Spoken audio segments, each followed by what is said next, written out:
Over the past 2 decades, I've been privileged to have known 2 men who became older brothers to me. And in the way that happens to people who strive to achieve things together, we came to trust each other and to rely on each other. As one of the brothers' days came to an end, Jawa and I visited him.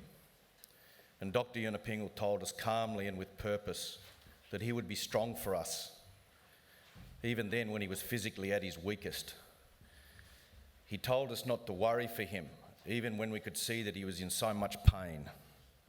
He told us that we had done the work and the work was good. He never complained, he never looked back, and he told us to stay strong. And then he asked to speak to his other brother, Jack Gulkula Thompson. Jack had been adopted by Mundawa Yunupingu, and Jack's selfless love and dedication to Yolngu people is a testament to the man he is. With Marcia Langton, he's almost a founder of Garma with the 2 brothers. He's a patron of Garma. Like Marcia, he's a Yolngu hero. He's a truly great Australian, and he honours the family of Yunupingu by giving the eulogy from the Memorial. Jack Thompson.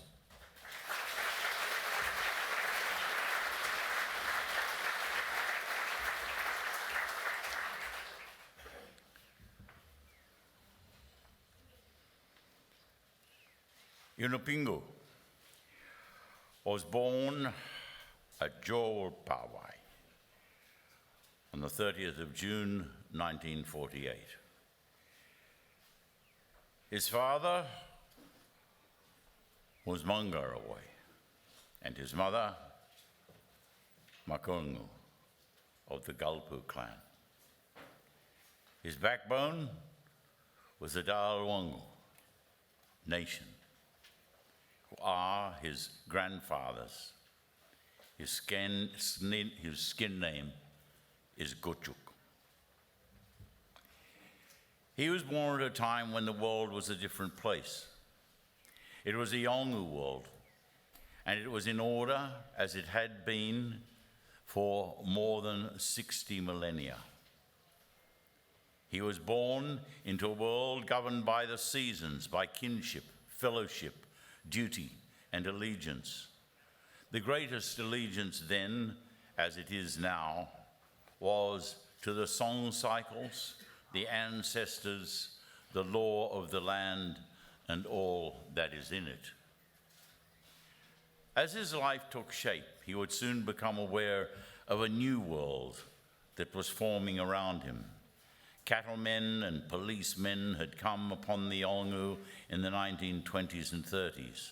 The missionaries had come in the 1940s and 50s. And by the time Yunupingu was a young man in the 1960s, the miner had come. And so Yunupingu was raised in a world where Yolngu people had a culture shock thrust upon them. For who could believe that a government without agreement would take control of a people's land and authorize the breaking down of their most sacred places? Who could imagine a government that would seek to control the Yolngu world, including the children of that world, and enable the taking of its bounty and its sacredness for profit? Who knew that minerals and furnaces and factories were of more value than people? Who could make sense of the force and strength that came in such numbers and with such conviction? And who today can imagine the powerlessness, the helplessness, and despair of men and women and children who watched their sacred world destroyed in front of their eyes, and who saw their elders bereft in the face of another power? This was the great challenge that Yunupingu faced as a young man as he came of age.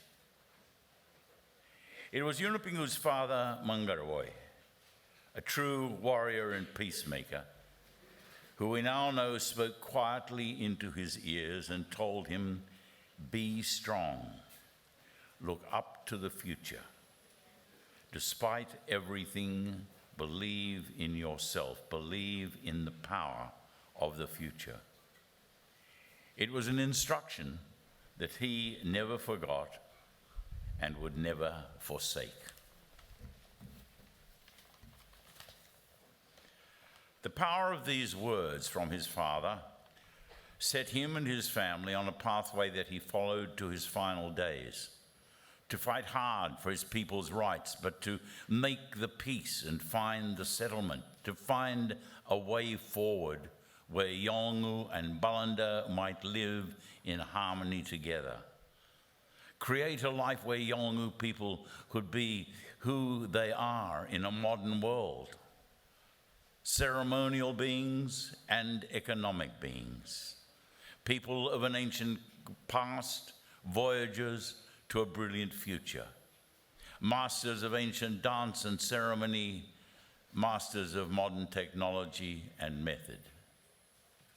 Yolngu people first, but always men and women of Australia. As Yunupingu matured, he was schooled on the ceremonial grounds of the Gumatj people, and in time, this ceremonial world would become entrusted to him, a keeper of the sacred history of the Gumatj people. He took upon himself a task like no other in Australian history, to master both worlds, and in doing so, to bring them together in unity. A pioneer of the land rights movement and Indigenous rights more broadly, he spoke for Aboriginal and Torres Strait Islander people when they were voiceless, working with leaders from throughout the country to return Indigenous people to their rightful place. With Yolngu leaders, he led the revival of the homeland movement in the 1970s, establishing Bran Bran and Dunya, and of course, at the heart of the land rights movement as it emerged throughout Australia. He then chaired the Northern Land Council and led it into the fray of Australian public life for a quarter of a century. Day after day, he sought to protect the lands and waters of traditional owners throughout the Northern Territory and Australia. Day after day, he returned here to his homeland at Ganyangara, which he founded in 1981. In the 1990s, with his brother, he formed the Yothu Yindi Foundation and made education the focus of his work. And together, the two brothers gifted the nation the Garma festival. They opened up the true inheritance of this continent to all Australians, showcasing the dulang, the art, the mungul, the dance, the manike, song, and gakai performance to a national audience. And into that, he injected the politics of the day, because all life is politics, all art is a reflection of politics and people. And of course, today, Garma leads a national discussion and debate on issues affecting all Australians. Garma is a safe and glorious place. It is the headquarters of the ancestor Gumbulabula, and it is a place where opinions and views can be expressed and where the nation comes together for a few days every year. In 2011, ably assisted by his brothers, Jawa and Balabulu, he and his people settled with the mining company Rio Tinto in a moment that healed many wounds and set the Gumatj clan upon a journey that continues to this day. Off the back of that settlement, with his brothers and board members, he built a series of businesses on his land through the Gumatj Corporation. These businesses include a cattle station a timber mill, a nursery and a store. And then in 2017, he opened the Gumatj-owned Gulkula bauxite mine, the first Aboriginal-owned and operated mine in the country. Reversing the wrong-headedness of outsiders exploiting the ancestral lands of the Aboriginal people, he set a new example for the future of mining.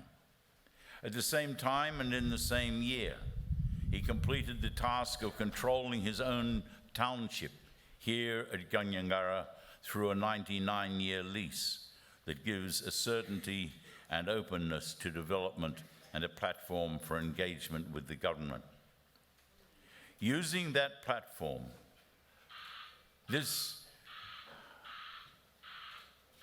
man, my brother, oversaw the establishment of the Dupuma Barker Junior College here at Ganyangara and set the foundation in place for the Garma Institute.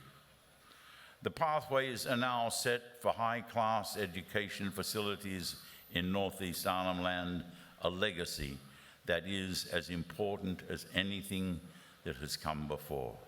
And of course, late in life, his work not yet done, he oversaw the opening of the Gulkula Space Base and his clan's partnership with NASA and Equatorial Launch Australia. He found the respect of all he met through his authority and poise. But it was his determination to do things that needed to be done and that were right that spoke to his allies and his opponents alike.